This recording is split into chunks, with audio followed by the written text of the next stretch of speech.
WBCN book that I was kind of chuckling about.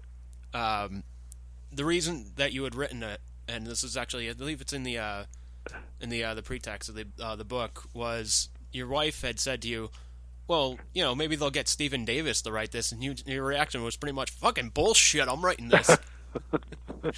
Stephen Davis is not beating me to something else. Yeah, I think my wife definitely pushed my buttons on that one. But a quick aside to her, I mean, if my wife wasn't on board, it takes a lot of time to write a book, and so there's going to be times when she wants to do something where I'm like, I'm not, because I'm doing this. But yeah, the whole thing with Stephen Davis. I mean, Stephen Davis is a great writer, and the guy that wrote the Led Zeppelin Hammer of the Gods book, which kind of is the model that this type of music book is written after. I mean, that type of book was an adventure story, and Stephen Davis became a master of that style, and he still writes in that style. I mean, he wrote the Led Zeppelin book. He wrote a couple of them. He wrote Hammer of the Gods and LZ75, which is his diaries from the 75 tour, which, if you're a Led Zeppelin fan, you've just got to have. It's a great book. But he also wrote an awesome Jim Morrison book. He wrote a cool Guns N' Roses book. And he doesn't just write about hard rock. He wrote about Carly Simon. He's got a book on Stevie Nicks coming. It's not here yet, but it's coming soon. And so, yeah, I was like, okay, they'll get him to write the BCN book, and that'll be that. So I says, okay, then damn it, I'll write it. But Stephen and I are friends, and actually in the new book, in Decibel Diaries, he wrote the foreword for the Decibel Diaries, which is, to me, quite an honor to have Stephen take a few, who knows how long, probably only moments, to dash off an incredibly bright and witty forward from my book. I'm pleased at Funch. I'm really, really honored about that. Yeah. So talk about the Decibel Diaries for a second. What was the main factor of you writing the book? 'Cause you're just, I don't know why anybody would write like a journal essentially journal entries like, oh, I went to this concert and this concert, but your writing style really submerges the writer into that concert as they're reading. It's almost like the book version, I would say, of like Kiss Alive. They kind of amp everything up so it sounds like you're in the middle of the crowd watching this Kiss concert, and you're reading this book. You're visually seeing this concert live. Well, I mean, that's the idea. I've written in the when I was on the air as a DJ, which most people know me by in this area. I was also a writer for a lot of years, for all these years, for Boston music magazines. I wrote for the Globe, doing reviews, not just concerts, but a lot of record reviews and that sort of thing. And I enjoy that type of writing, critical writing. I enjoy that, doing reviews. But it can be analytical writing. It can become very analytical, like the show. The show slowed down when they went into this song for their fourth album, and blah blah blah blah, and that's fine. That's fun writing, but I wanted to aim for a different kind of writing, which would combine that with an adventure story, sort of you're right there in the place kind of writing, almost like writing a novel, but it's a true story. Creative writing, and really trying to make these shows live, and the stories, 50 separate stories. Some of them I think are more successful in that regard than others.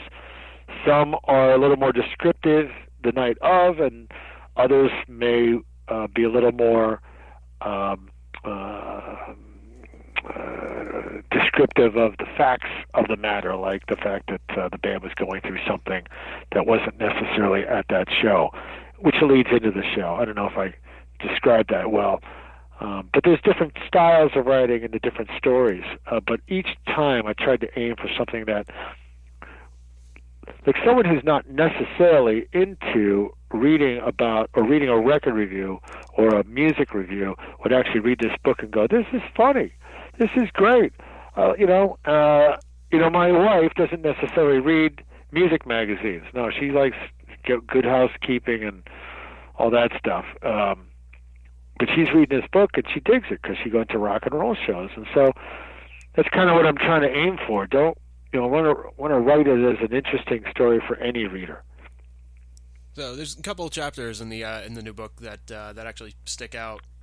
Whether because of how well they're written or just because I'm actually just a fan of those bands, and those were the first chapters I kind of skipped to. Yeah, that's the way that a lot of people are reading the book. You open the table of contents and see what's in there, and you go to your favorite bands first. Yeah. I mean, it is a book of short stories.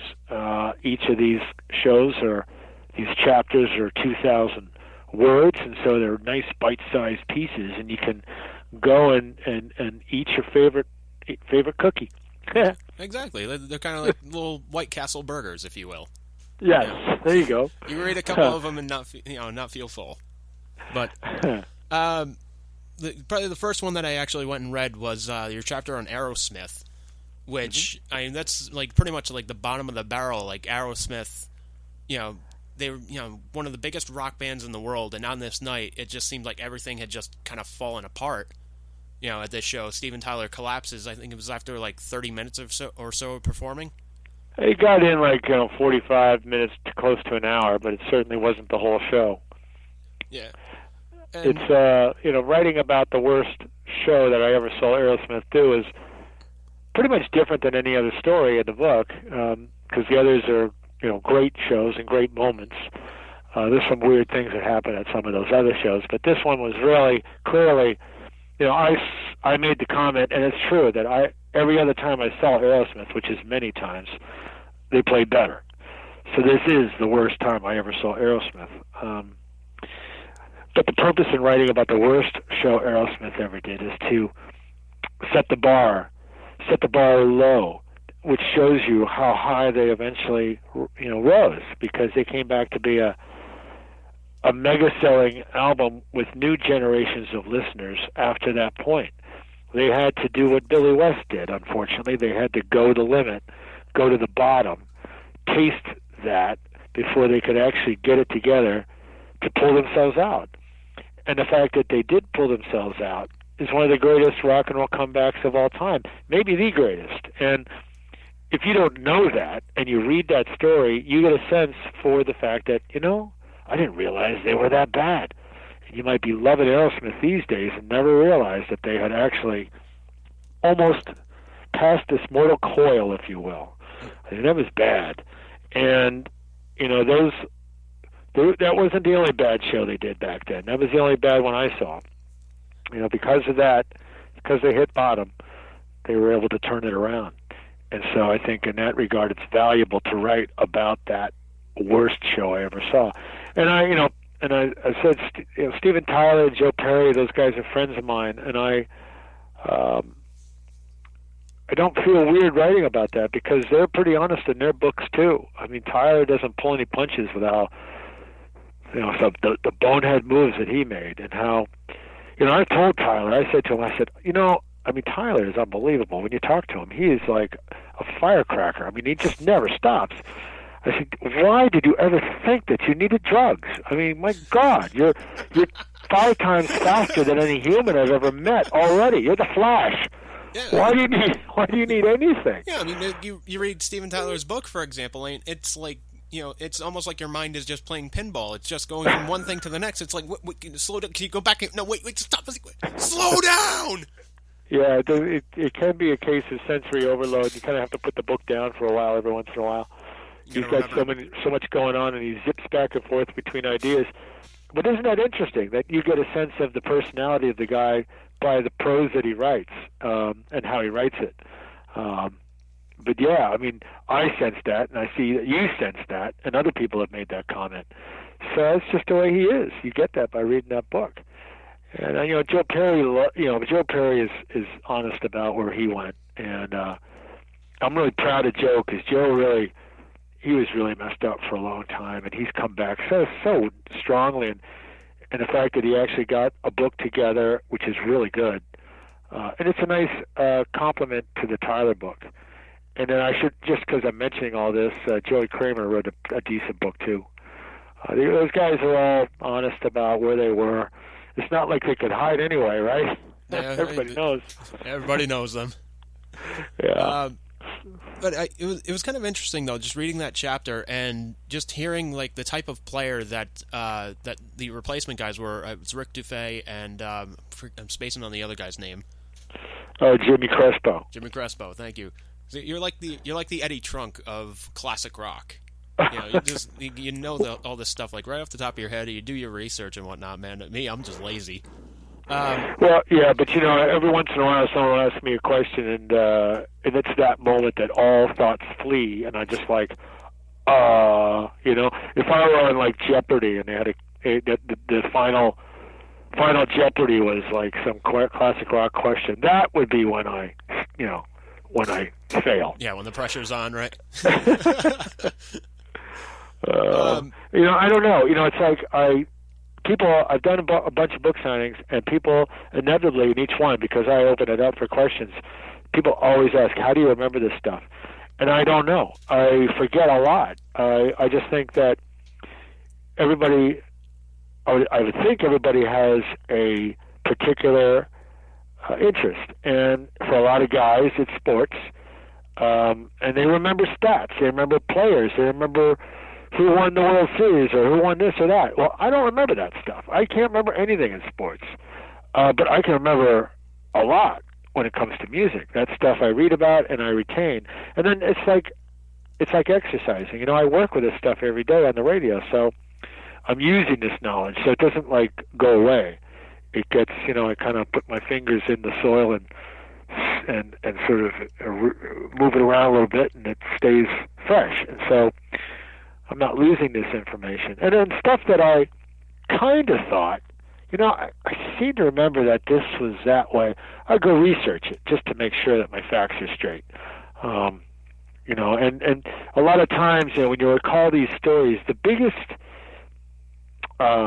mistake often is that you don't get the story wrong. It's that you place memories of one concert into another concert. That's, your memories are not wrong, they're just misplaced. And I think that's the biggest thing to worry about. So I researched my memories to make sure they were all right, and just made sure that I had the facts straight. But I had a lot of information from back in the day too, the journals that I kept, so I could refer to those. Unbelievable. Do you ever wonder what would have happened if Jamie Crespo and Rick Dufay had kind of stayed in Aerosmith? Like, don't get me wrong, I'm glad Perry and Whitford were back in the band and whatnot, but there's that little voice in the back of your head that's just like, I kind of wonder what would have happened. I wonder why. Rick Dufay, I was kind of clear in the story that I really wasn't a big fan of his, but I thought the audience really dug him. Jimmy Crespo was, I think, more creative and really the Joe Perry type player, that replacement in that band. He was good. He came up with some good licks, and they brought him in halfway through the Night in the Ruts album, and he's on some of that music. But I think the essential thing here wasn't the fact that they were great players and actually could come up with some decent material. I think the spark that got Aerosmith back going was that same original spark in the songwriting department. Was Tyler and Joe Perry really need each other, which is not to slight the talents of the other guys, because Joey Kramer, Brad Whitford, and Tom Hamilton all contributed to some amazing songs that Aerosmith did, but there is that doppelganger thing that Joe Perry and Steven Tyler, to really realize their full potential, need each other, and they spur each other on to greater heights. And so I don't know if the comeback would have ever happened unless at least Joe and Tyler had gotten it together again. And Brad Whit, they're all really, those guys are, what a unit. To be together all these years later, especially after all that water that went over the dam, that they could actually, forget that and continue on. So it is interesting. Somewhere in a parallel universe, maybe there is a version of Aerosmith with those other guys. There's like a bizarro Aerosmith out there, like a Bizarro Smith or something. Yeah, like I can see Bizarro Smith, and they're playing the Paradise. Driving around in a minivan. Just driving around like a 95 Ford